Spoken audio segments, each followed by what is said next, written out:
Lieutenant colonel Hasinur Rahman এবং brigadier general Hasan নাসিরকে PNG করা হবে। পিএনজির এলাবোরেশন হচ্ছে পার্সোনা নন গ্রাটা। তো এই পিএনজির বাংলা অর্থ হচ্ছে অবাঞ্ছিত ঘোষণা করা হবে, এবং আরেকটু সহজ ভাষায় বুঝিয়ে বলতে গেলে মানে এক ঘরে করে রাখা আর কি। তো এইরকম হাওয়ায় কথা ভাসতেছিল।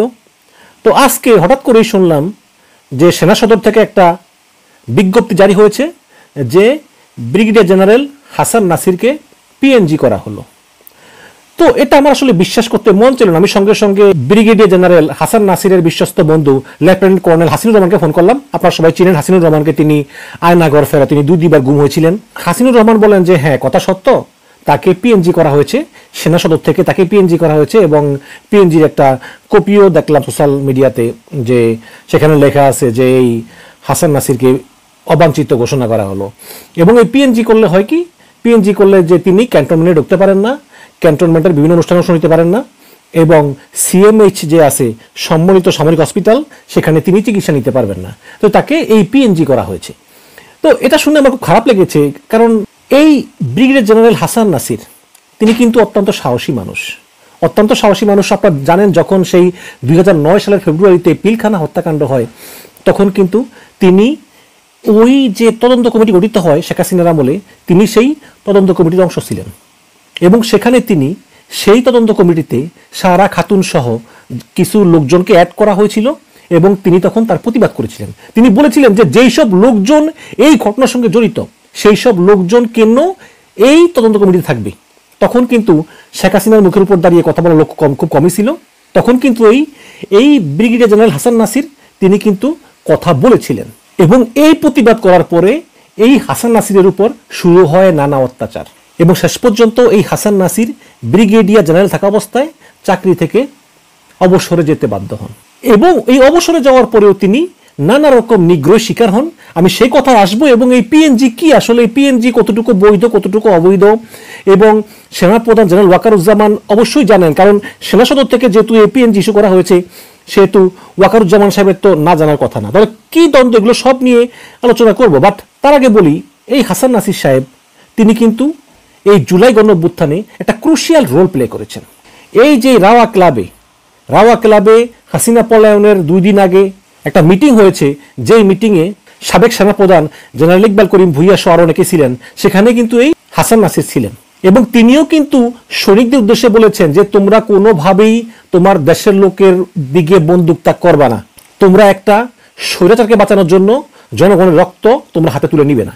হাসিনা পালিয়ে যাওয়ার পরে যখন সবাই প্রচুর আনন্দে আত্মহারা, তখন এই ব্রিগেডিয়ার জেনারেল হাসান নাসির এবং লেফটেন্যান্ট কর্নেল হাসিনুর রহমান তারা 2 জন চলে গিয়েছেন সেই কচু ক্ষেতে ডিজিএফ এর অফিসের সামনে, আয়নাগরের সামনে। সেখানে তারা মিছিল করেছেন যে আটক বন্দীদের মুক্তি দিতে হবে।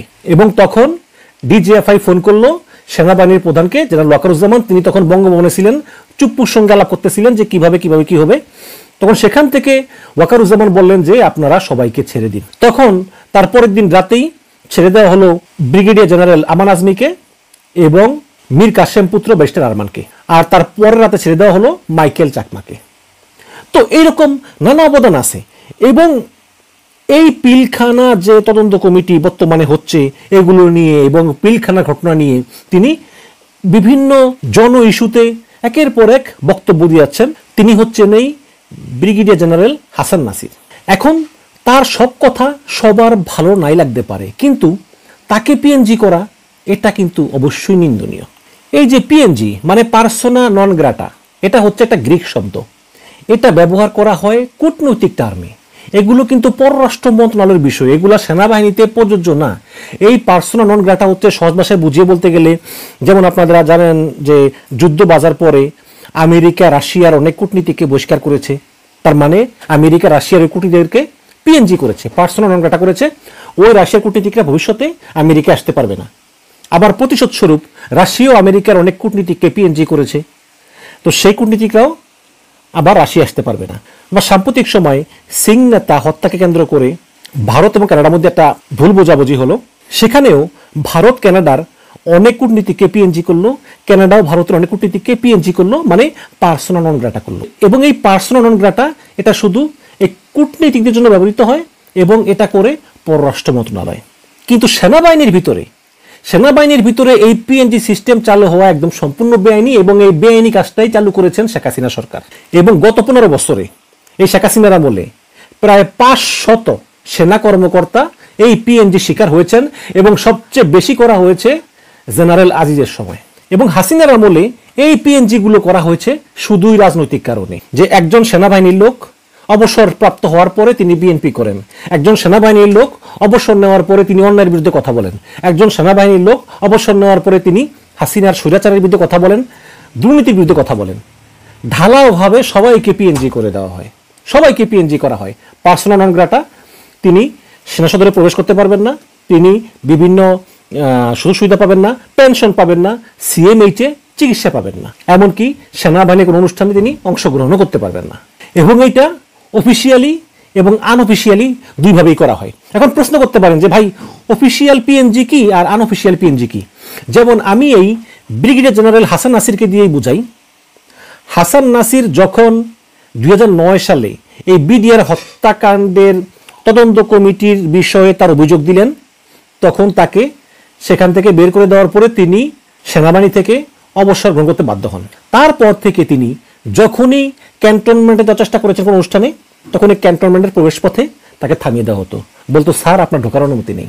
যখনই তিনি যেতেন সিএমএইচে চিকিৎসা নিতে, তাকে ভর্তি হতে দিত না, বলতো না আপনার এখানে অনুমতি নেই। মানে তাকে সেনাবাহিনী সম্পর্কিত কোনো জায়গায় যেতে দেওয়া হতো না, কিন্তু কোনো পিএনজি অফিসিয়ালি সাইন করা হয় নাই, মৌখিকভাবে তাকে অবাঞ্ছিত করা হয়েছে। এটাকেই বলে আনঅফিসিয়াল পার্সোনাল নন গ্রাটা।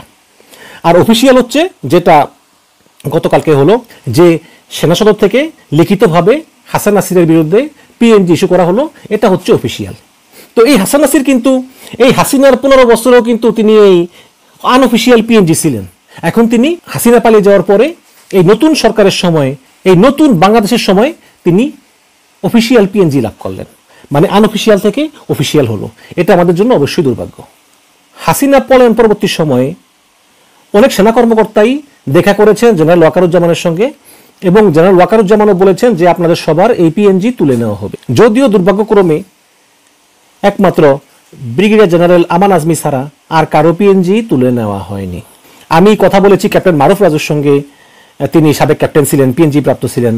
আমি কথা বলেছি হাসিনুর রহমানের সঙ্গে, তিনিও সেনাবাহিনী থেকে হাসিনার সময় বরখাস্ত হয়েছিলেন, এখন পিএনজিতে আছেন। তো এই যে তাদের পিএনজি উঠতেছে না, এই জন্য আসলে তারা সরাসরি জেনারেল ওয়াকারকে দায়ী করতে চান না। তারা বলতেছেন যে হ্যাঁ, জেনারেল ওয়াকার সাইন করে হয়তো পাঠিয়েছে প্রতিরক্ষা মন্ত্রণালয় আমলারা, তারা আসলে এই ফাইল আটকে রেখেছে। কারণ কেন রেখেছে জানি না, আসলে জেনারেল ওয়াকারের ঠিক ওই রকম দোষ দেওয়া যাবে না। ভালো কথা, মেনে নিলাম। একমাত্র শুধু ব্রিগেডিয়ার জেনারেল আমান আজমির পিএনজিটাই উইথড্র করা হয়েছে, এবং তিনি পেনশন সহ সকল সুযোগ সুবিধা তিনি লাভ করতেছেন। প্রশ্ন হচ্ছে যে এই হাসান নাসিরের সঙ্গে জেনারেল ওয়াকারের আসলে বিভেদটা কোথায়? আমি যদি শুরু থেকে শুরু করি, সেটা হচ্ছে যে হাসিনা পলায়ন পরবর্তী সময়ে শুরু থেকেই এই ব্রিগেডিয়ার জেনারেল হাসান নাসির তিনি সেনাবাহিনীর ভিতরে যেসব খুনি অফিসার আছে, যারা আয়নাঘর সৃষ্টি করেছে, যারা এই আয়নাঘরে বন্দিনে নির্যাতন করত, যারা হাসিনার জন্য গুম খুন করেছে, যেই সেনা কর্মকর্তারা রেবে গিয়ে মানুষ খুন করেছে, এদের বিচারের বিরুদ্ধে সোচ্চার ছিল। এবং এই হাসান নাসিরের মতে যে সেনাবাহিনীর ভিতরে এখনো প্রচুর খুনি আছে, যাদেরকে বিচারের আওতায় আনা যাচ্ছে না জেনারেল ওয়াকারুজ্জামানের কারণে। কিন্তু পক্ষান্তরে জেনারেল ওয়াকারুজ্জামান মনে করেন যে সেনাবাহিনীর ভিতরে আসলে আর তেমন কোনো খুনি নাই, মানে যারা বড় দাগে খুন করেছেন তারা নাই। যেই দু একটা ছিল, যেমন লেফটেন্যান্ট জেনারেল মুজিব, তারপরে হামিদ, তারপরে তাবারের শামস, এরা সবাই পালিয়ে গিয়েছে। জিয়াউল হাসান তো জেলখানায় আছে। আর ওই রকম তেমন কোনো খুনি ক্যান্টনমেন্টে নাই।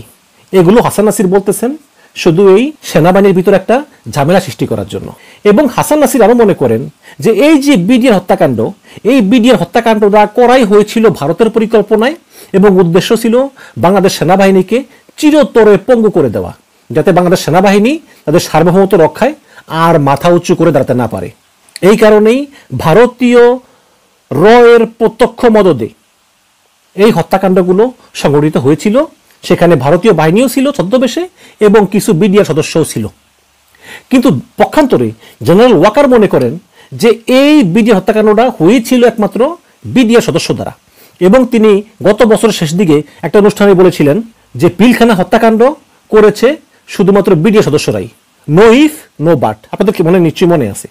তো এই বিষয়ে মতভেদ আছে এবং জেনারেল ওয়াকার মনে করেন যে আমরা এই হাসিনা পলায়ন পরবর্তী বাংলাদেশে আমরা যেই উদার গণতান্ত্রিক সমাজের দিকে যাত্রা করতেছি এর পথে এই হাসান নাসিরের কথাবার্তা এগুলো অনেকটা উগ্রতার পরিচয় বহন করে এবং তার এই কথাবার্তা সমাজকে উগ্রবাদিতার দিকে ধাবিত করে।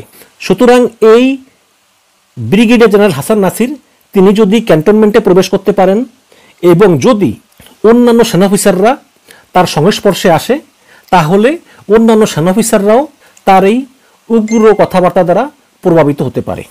সুতরাং এই কারণেই তিনি মনে করতেছেন যে সেনাবাহিনীর স্বার্থে, সেনাবাহিনীর স্টেবিলিটির স্বার্থে এই হাসান নাসিরের উপর পিএনজি প্রয়োগ করা একান্ত আবশ্যক এবং এই কারণেই জেনারেল ওয়াকারুজ্জামান আমি মনে করি যে এই ব্রিগেডিয়ার জেনারেল হাসান নাসিরের উপর পিএনজি অর্পণ করেছেন। তবে দর্শক আমি মনে করি যে এটা করা ঠিক হয়নি, কারণ হাসান নাসিরের কথা সবার ভালো লাগবে এমনও না।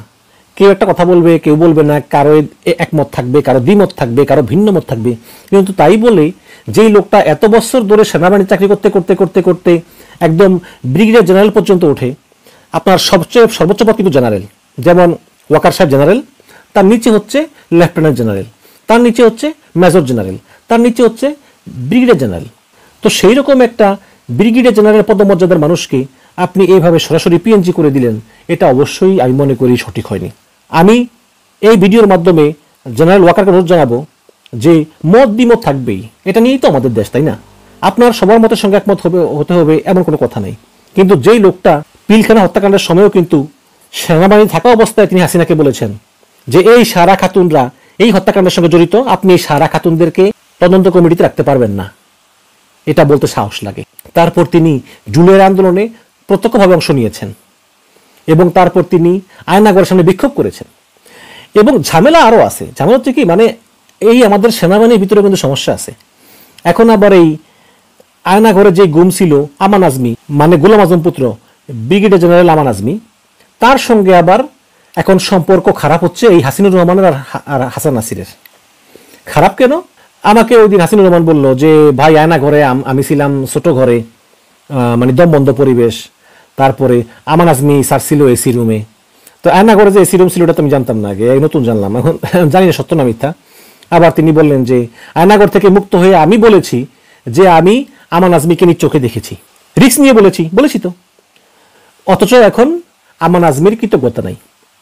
এখন গোলাম আজম পুত্র আমান আজমি বলতেছে ভাই আমি তো কৃতজ্ঞ, আমি আর কিভাবে কৃতজ্ঞতা প্রকাশ করব। ঝামেলা হয়েছে কি জানেন, মানে আয়নাঘর পরিদর্শন করবেন ডক্টর ইউনুস, কিন্তু ডিলে হচ্ছে।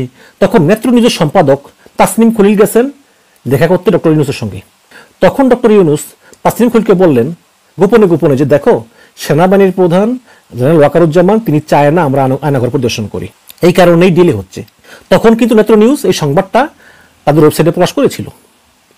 তো যখন অনেক দেন দরবারের পরে এই আয়নাঘরের বিভিন্ন ডিজাইন পরিবর্তন করে, যদিও এটা সেনাপ্রধান বলতেছেন আমি জানি না, এটা ডিজিএফআই করেছে, ডিজিএফআই আমার আন্ডারে না, ডিজিএফআই হচ্ছে প্রধান উপদেষ্টার আন্ডারে। তো এখন ডিজিএফআই থেকে বলা হলো যে আপনারা সামান্য কিছু লোক নিতে পারবেন এবং সেখানে প্রধান উপদেষ্টার অফিসের একটা মেয়ে নাম নাবিলা, ওই নাবিলাকে দায়িত্ব দেওয়া হলো।